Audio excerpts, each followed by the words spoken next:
Em questão de segundos, centenas de pessoas caíram ao chão ao mesmo tempo. Em supermercados, em hospitais, em funerais, em carros, nas ruas. Não foi um bombardeio. Não foi um ataque com mísseis. Não foi nenhuma arma que você já viu antes. Foi o aparelho de comunicação no bolso de cada um deles que explodiu. Simultaneamente. Em todo o Líbano. Isso não é ficção científica, não é cena de filme de espionagem. Isso aconteceu de verdade. E o que está por trás é ainda mais assustador do que a explosão em si. Bem-vindo à Operação Green Beeper. Para entender o que aconteceu naquele setembro, você precisa entender quem é o Hezbollah e por que ele tinha tanto medo de celulares. O Hezbollah é uma organização político-militar libanesa fundada em 1982, apoiada pelo Irã. É considerada grupo terrorista pelos Estados Unidos, União Europeia e Israel. Com dezenas de milhares de combatentes e um arsenal que rivaliza com o de muitos exércitos nacionais, o Hezbollah é, na prática, um estado dentro do Estado libanês. E seu maior inimigo histórico é Israel. Em fevereiro de 2024, o próprio líder do Hezbollah, Hassan Nasrallah, fez um discurso público alertando seus combatentes. O celular é um dispositivo de espionagem. Ele sabia que Israel usava smartphones para rastrear e eliminar alvos. Havia exemplos demais para ignorar. A solução do Hezbollah? Voltar para a tecnologia dos anos 1990, pagers.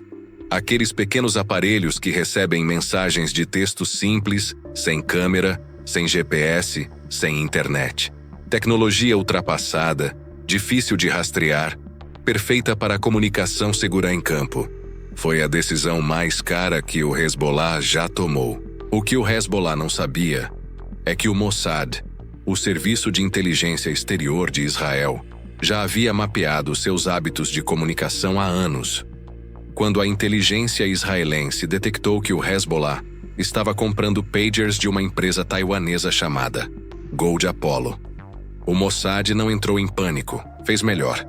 Assumiu o controle de toda a cadeia de fornecimento. A operação começou com a criação de empresas fantasma espalhadas por múltiplos países.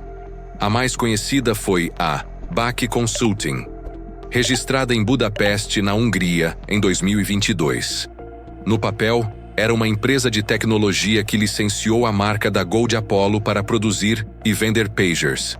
Na prática, era uma frente do Mossad. Quando investigadores foram ao endereço registrado da BAC em Budapeste depois dos ataques, encontraram um escritório vazio, com um pedaço de papel colado na porta com o nome da empresa escrito à mão. A Gold Apollo, empresa legítima de Taiwan, afirmou que não sabia de nada. Seu fundador revelou à imprensa que os pagamentos da BAC vinham de uma conta bancária do Oriente Médio, não da Hungria, e que um dos pagamentos chegou a ser bloqueado pelo banco por parecer suspeito. Sinais de alerta que ninguém seguiu. Os pagers fabricados, o modelo AR-924, eram idênticos ao original da Gold Apollo em aparência. Robustos, confiáveis, capazes de enviar mensagens criptografadas. Exatamente o que o Hezbollah queria. Mas durante a montagem, engenheiros do Mossad fizeram uma modificação invisível a olho nu. Inseriram aproximadamente 3 gramas de PETN, pentaeritritol tetranitrato, um dos explosivos plásticos mais poderosos conhecidos, diretamente dentro das baterias dos aparelhos. O carregamento era tão preciso que os explosivos não apareciam em scanners de raio-x convencionais, nem mesmo em desmontagens básicas de segurança. Ao todo, cerca de 5.000 pagers foram preparados e vendidos ao Hezbollah. Alguns ficaram nas mãos dos combatentes por até 2 anos antes de serem ativados. A operação exigiu anos de planejamento. A execução levou segundos. Às 15h30 do dia 17 de setembro de 2024, uma mensagem criptografada específica foi transmitida a partir de território israelense. Era o código de ativação. Os pagers nas mãos, bolsos e cintos de operadores do Hezbollah em todo o Líbano e na Síria receberam a mensagem simultaneamente. Muitos, ao sentir o aparelho vibrar, pegaram o dispositivo com as duas mãos para ler a mensagem. Exatamente a posição que maximizava o dano. E então explodiram. O resultado foi devastador. Dezenas de mortos, mais de 3.000 feridos. A maioria operadores do Hezbollah, mas também civis que estavam próximos. Entre as vítimas estava o embaixador do Irã no Líbano, que perdeu os dedos e a visão em um dos olhos. Hospitais de Beirute foram sobrecarregados em minutos. O sistema de saúde libanês entrou em colapso parcial. A organização do Hezbollah, que dependia dos pagers para a comunicação interna, ficou completamente cega. No dia seguinte, 18 de setembro, a segunda fase foi ativada. Centenas de walkie-talkies do Hezbollah explodiram da mesma forma, preparados com o mesmo método, ativados pelo mesmo tipo de sinal remoto. A Operação Green Beeper não foi apenas um ataque físico. Foi uma operação psicológica de escala sem precedentes. Do dia seguinte em diante, nenhum membro do Hezbollah sabia mais em qual aparelho tecnológico confiar. Rádios, pagers, celulares, tudo era suspeito. A organização foi forçada a regredir para a comunicação analógica.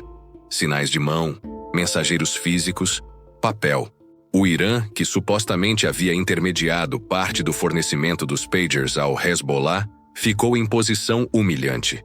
Seus aliados foram destruídos com equipamentos que passaram por sua cadeia logística.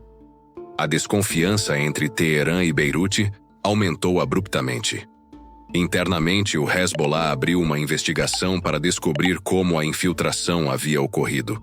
O investigador responsável foi assassinado dias depois. A Operação Green Beeper foi o prelúdio de uma campanha mais ampla.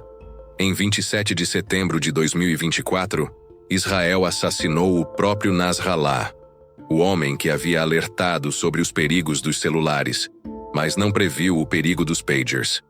Até o fim de setembro, pelo menos 7 dos mais altos oficiais do Hezbollah haviam sido eliminados. Analistas de segurança no mundo inteiro foram unânimes. A Operação Green Beeper é um marco na história da espionagem moderna.